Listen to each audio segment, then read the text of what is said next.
Yo tol, kumusta ka na? Alam mo ba ang June is Men's Mental Health Month? Oo, hindi lang to para sa gym gains or trabaho. Para din to sa mga utak at puso natin.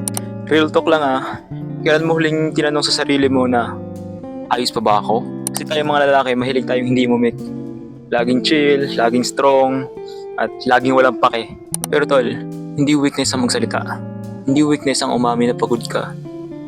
Minsan, ang tunay na alpha ay marunong huminto, marunong magpahinga at marunong humingi ng tulong. Minsan ako nga, tinatamaan din.